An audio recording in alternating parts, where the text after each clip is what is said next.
日も動画を見ていただきありがとうございます。今回 iPad がですね、新しく登場しましたので、どのモデルをね、買うべきかだったりですね、違いについてお話ししたいと思います。先週に iPad 8がですね、新しく登場して、また iPad Air のね、4も、こちらもね、新登場しましたと。また iPad Pro もですね、今年の、2020年3月に、新しく刷新されたと。iPad をね、選ぶ上で、やっぱ少しちょっとね、複雑な部分っていうのもありますんで、違いを分かりやすく、部門ごとにね、まとめましたので、それぞれ皆さんの自分に合った、iPad 選びの、参考になればと思います。こちらのチャンネルで Apple 製品をはじめとする、リーク情報の分かりやすい解説だったりですね、ガジェットのレビュー動画などを定期的に、上げてますので、僕も含めてですね、皆さんと一緒に IT リテラシーを高めていきたいと思いますので、チャンネル登録していただいてですね、最新情報をどんどん受け取っていただければと思います。本題に入っていくんですけども、まず iPad のカラーバリエーションから選べる色が iPad Pro はシルバーと、スペースグレーのみになってるんですけども、今回新たに出た iPad Air 4に関しては、2019年に出たその iPhone 11のパステルカラーみたいな感じですね。いろんなね、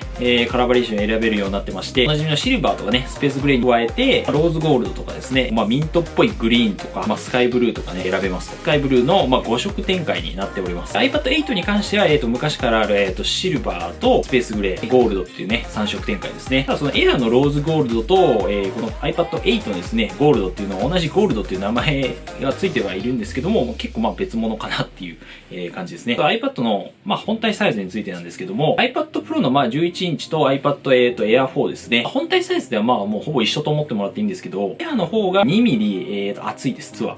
6.1 ミリ。iPad Pro の方が 5.9 ミリになってます。で、重さもちょっとね、微妙に違って、iPad Pro の方がですね、Air よりも 13g 重くなってます。ちょっと意外だったんですけども、iPad の8世代っていうのは、基本的に全部サイズ感的にはほぼ一緒なんですけども、厚さが iPad 8の方は 7.5 ミリなんで、結構厚いかなっていうところ。重さも 30g ほど重かったりするんで、感じられる、違い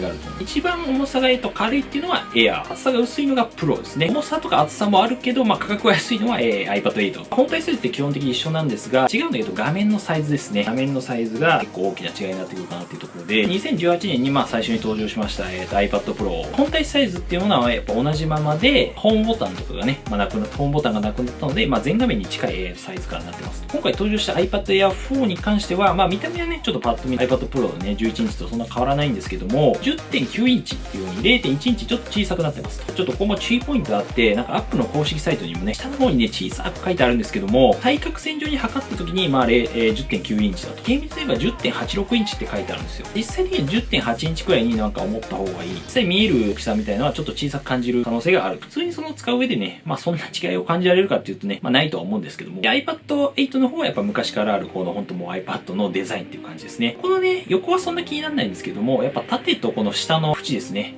結構ベゼルって言うんですけども、結構ね、太いかなっていうところがあります。最大輝度っていうところが、プロだと600ニットなんですけども、Air 4と iPad 8は500ニットになってます。これ何かっていうと画面を見た時の、最大の明るさですね。明るさが、プロの方が少し良かったりしますと。例えばその外で、太陽のね、光の下で、画面を見た時ちょっともう見えない、見えづらいとかあるじゃないですか。そういった時にね、プロの方が見やすいかなっていうところですね。iPad Pro と Air 4に関しては、フルラミネーションディスプレイというものに、対応しております。何かっていうと、画面上にディスプレイの上に、ガラスを貼られてるっていうね、構造になってるんですけども、その間の空気とか一切なくすことでですね、光のその無駄な反射っていうのをね、抑えられたりするんですね。その操作感もね、結構直接触ってるようなね、感じになるので、光の反射とか、映り込み防止のコーティングとか、iPad 8の方はないので、結構そこら辺気になる方は、僕結構気になるタイプなんですけども、避けた方がいいかもしれませんね。やっぱりでも教育のその現場とか学校とか、そのお子さん用にね、使うとか、そういうのであれば、やっぱり価格がね、やっぱ安いので、全然それ iPad 魅力でもあるので、そこは十分かなっていうところですね。iPad Pro がですね、唯一対応しているのが、プロモーションディスプレイですね。最大その 120Hz っていうね、表示に対応してますので、画面の動きがやっぱ滑らかなんですよ。1秒間に120コマ、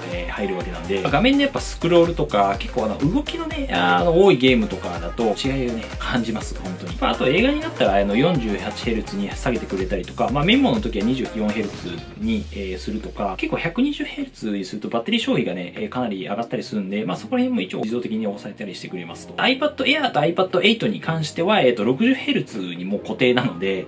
ここは結構ね、120Hz とかに慣れちゃうと違いは感じるかなっていうところですね。また iPad Pro と Air に関しては、公式域ディスプレイですね。P3 っていうのに対応してます。画面上でその表現できる色の範囲が、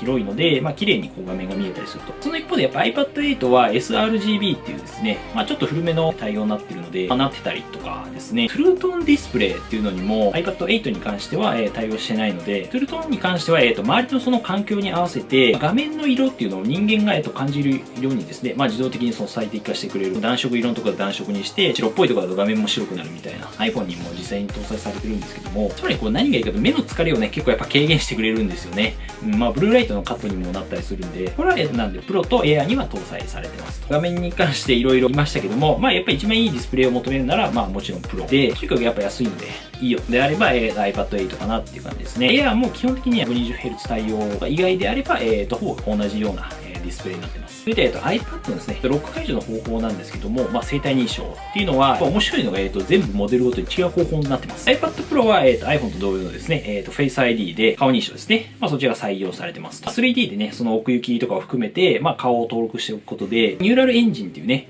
その人工知能によって、メガネをかけたり、例えば髪色とか、髪型とか変わったりしても、自動的に認知してくれる。認証してくれたり。iPad Pro だとね、どの方向から Face ID 当てても、ちゃんと認証してくれるみたいなね。そういうのはあるんですが、やっぱこの時代ね、やっぱそのマスクっていうね、着用があるんで、Face ID 使えずですね、やっぱマスクを下ろして認証するとかですね、やっぱパスコードで結局打つみたいな、そういう時もね、実際あったりするっていう。一方でその iPad Air 4からはですね、電源ボタンですね、上の電源ボタンに、タッチ ID が内蔵されたので、指紋認証あってね、ここは結構便利になったかなっていうところ。iPad 8は、やっぱ昔ながらこのホームボタンの内蔵のタッチ ID、なんか安心の感じなんですけども、将来的にはね、希望としてはその Face ID と、電源ボタンの、一体化みたいなのが出てくれれば、非常に嬉しいかなっていうところですね。それで、iPad のその接続端子の違いなんですけども、iPad Pro は、もちろんなんですけども、今回から iPad Air の方もですね、USB Type-C を搭載になりました。ライトニングケーブルをいちいち持ち歩く必要がなくなったと。例えばそのカメラにつないで写真とか同期させたりとか、あと4K ね、対応とかその外部のディスプレイにね、こう挿して、映したりとか、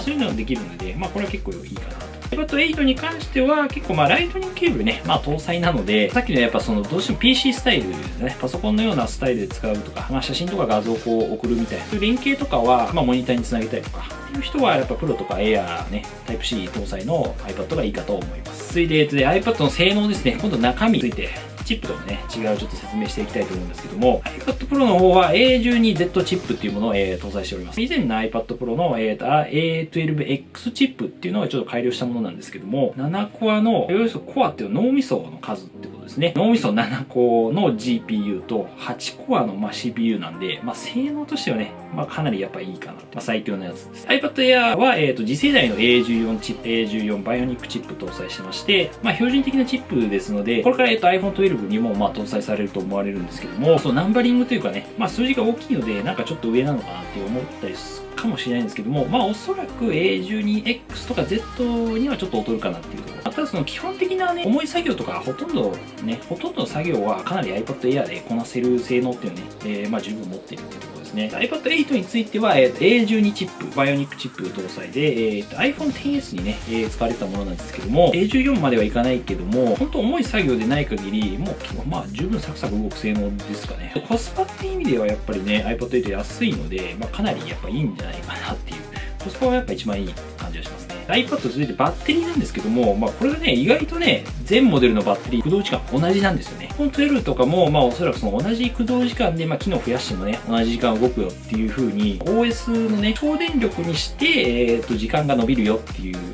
そのままだよ。そっちの方に Apple は考えてるんで、バッテリーをなんか多くするっていう感じでは、今ないですね、Apple は。使用時間としては Wi-Fi でのインターネット利用と、ビデオ再生が、最大10時間、全モデルですね。あと、セルラーモデルであれば、携帯電話そのデータの、ネットワークつないで、インターネット利用が、最大9時間ということになってますね。続いて、大きなね、この違いのやっぱ1個がですね、このストレージ容量ですね。iPad Pro であればね、一応 128GB から、最大1テラまでラインナップがね、256、512とあるんですけども、iPad Air に関しては、今回64と 256GB のみの選択で、iPad 8、8世代だと 32GB と 128GB。ね、選択肢になってます。たくさんのファイルをね、やっぱ iPad 上に置いたりとか、多めのその画像編集とかね、やっぱ動画とか、動画編集とかね、特に 4K とかになってくるとかなり重くなってくるので、そういうの保存とかするので、やっぱ iPad Pro。そこは iPad Pro。Air であれば、簡単な動画編集とか画像編集であれば、256あれば、一旦大丈夫かなっていうところですね。64だとちょっとね、物足りない感じはしますね。iPad 8は、そもそもやっぱ教育とかね、お子さん用とかもちろんなんですけども、ネットサーフィンとは基本的にやっぱストリーミングサービスですね。容量を食わないので、Spotify とか、Netflix とか Amazon プライムとか、そういうことであれば別に32で全然ね、いけんじゃないかと思います。ただやっぱその写真とか動画をね、結構 iPad も自体に入れちゃうっていうかね、ローカルとか言ったりするんですけど、やっぱローカルに置くんだったら、本当はやっぱ64ギガがね、ちょうどいいと思うんですけども、今回ないんで、128しかない。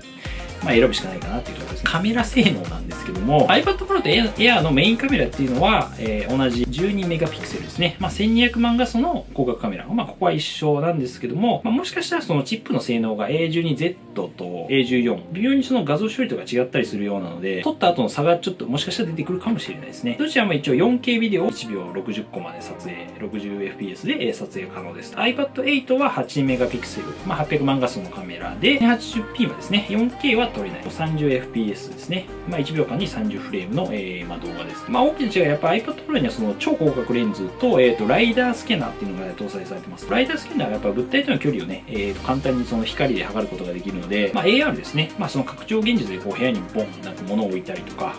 編集みたいなね。そういったこと結構できたりします。動画とか結構写真をよく撮るとかね、仕事でその AR 関連使う人みたいなのは、iPad Pro がいいかなと。でも写真はある程度綺麗に撮りたいんだけども、別にそのライダースキャナーいらねえみたいな人は、iPad Air でいいし、写真とは別に撮らないし、ネットサーフィン、ストリーミングサービスで十分書類とか、全然 iPad 8で全然いいと思います。続いて、オーディオですね。音楽オーディオシステムについて。iPad Pro はスピーカーが、上と下に2つずつ、合計4つついてます。縦で持っても、横で持っても、どちらで聞いても、なんかバランスよく聞こえるように、作られてる。スピーカー4つあるんで、やっぱ映画とか、やっぱゲームとかね、やるときにそのシネマティックサウンドというか、幅広いね、広がりのある感じで聞こえたりとか、音質も全然普通に良かったりするんで、iPad Air の場合はスピーカーが2つですね。で、iPad 8だと下にスピーカー2つのみっていう感じ。そのやっぱ臨場感とか楽しみたいんだったら、やっぱり、プロか、もしくは Air がいいかなっていうところ。なんか音を拾うマイクもね、プロは、Apple が言うには、その、スタジオ品質のマイクっていうのが、ついてるので、インタビューするときとかね、なんか、ポッドキャストを撮るときとか、音をその、拾ったりするのも iPad Pro がね、いいマイクついてますね。iPad 8に関しては、その、唯一イヤホンジャックついてるので、イヤホンジャック、命の方は、8が、iPad 8がいいかも。一番安いやつがね、いいかもしれないです。Apple Pencil の対応についてなんですけども、iPad Pro と Air はどちらも第2世代の、Apple Pencil に対応します。特徴としてはですね、iPad の、側面にこう磁石でくっつけることができてですね、ペアリングと、充電されますんで、心配も、やっぱ減るので、かなり便利。あと、こう、タップで機能の切り替えとか地味にね、便利なんですけども、ただ、iPad 8の場合は、第1世代の Apple Pencil のみの対応。なんで、ペンシルのそのなんかキャップを外してですね、充電するとき、ライトニング端子をこうぶっ刺して充電しないといけないとかね、そもそも磁石でくっつけることができないとか、手間はどうしてもあるかな。それに付随して iPad のね、キーボード対応ですね。iPad Pro、Air ともに第2世代のスマートフォリオキーボードと、マジックキーボードですね。こちらトラックパッドが付いた、MacBook みたいな感じで使えるやつ。iPad 8に関しては、第1世代のスマートキーボードのみの対応なので、トラックパッドのね、付いたマジックキーボードは、使えないっていう感じです。基本的には、ただそのキーボードの性能自体は別に一緒なので、文字入力であれば全然一番安い iPad 8、なんか Bluetooth で接続とかでも全然いいかなと思います。ただよりなんかそのラップトップ、パソコンに近い形、MacBook のような感じで使いたいのであれば、トラックパッドをね、マジックキーボードを使える、プロとか Air 4がいいかなと思います。最後はですね、一番大切とも言える価格についてですね、ここがね、ちょっと癖がある感じなんですけども、iPad Pro ね、11インチですね、今回 12.9 インチでちょっと置いとくんですけども、税別、11インチが税別 84,800 円から、で、128ギガからになってます。最大が、1TB で、セルラーモデル、スマートフォンみたいに通信できるモデルにすると、156,800円、税別になります。はい。MacBook より高いですと。iPad Air の方になると税別 62,800 円。こっちは、64GB。最大モリモリで、セルラー 256GB が 94,800 円。全部税別です。で、iPad 8になると 34,800 円ですね。32GB からですね。で、最大モリモリで 128GB。税別 59,800 円。めちゃめちゃ安く感じますね。はい。iPad 第8世代が。注意点としてやっぱ iPad Air をね、256GB これ選ぶと、iPad Pro のね、これ 128GB か。14,800 円なんで、5,000円差なんですよね、価格差が。プロを買った方がお得になるようなね、こう、ちょっとなんか設定にされてるんですよね。ちょっとなんか微妙だなっていうね。そう思うとなんかあんま iPad Air のコスパが64 64ギガでもまあまあいいとは思うんですけども、コスパあんま高くないなってなんか思っちゃいますね。皆さんこれちょっとどう思いますかね。ただ256にするかな。でも64でもまあまあライトに使うんだったら全然いいと思うんですけど、一応そのまあ用途によってね選ぶべきだと思うんですけども、一番安いそのもう iPad 8とかであればですね、タブレットねやっぱスマートフォン今あってもう一個なんか欲しいなっていう方とかですね、まあお子さんとかね、まあ教育用でその学校で使ったりとか、仕事でやっぱ書類をね、最近やっぱもうカフェとかでよく見るけど、そのワードとか Excel でね、まあ iPad で作業している方とかね結構いるんで、まあそのぐらいであれば全然ね、かなりの用途で iPad その第8世代ですね、非常にコストパフォーマンスいいのでお勧めできるかなと思います。32ギガとか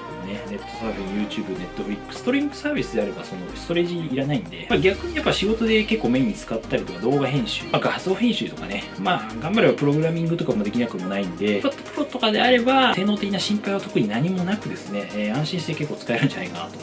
思いますね。やっぱこの間にあるね iPad Air が非常に微妙な立ち位置ですよね。まあ、ではあるんですけど、まあやっぱ新しいこうまあカラーとかまあデザインとかこのタッチ ID とかね、そこら辺聞いた人向けかなみたいな今のところは、まあ、まだ出てないんで何とも言えないんですけど、性能としてはまあプロにはまあかなわないんですが、発売されてからね、まあ用途も他の人見てから判断するっていうのもまあありだと思います。Apple 製品のね、レビューとか Apple シーコンの Mac の再生リストとかも用意しているので、情報整理にご活用ください。で、こちらの動画少しでも経ったと思いましたら、グッドボタンですね、チャンネル登録、コメントとかもね、気軽にお待ちしております。通知ベルも押していただければと思います。次回の動画でお会いしましょう。バイバイ。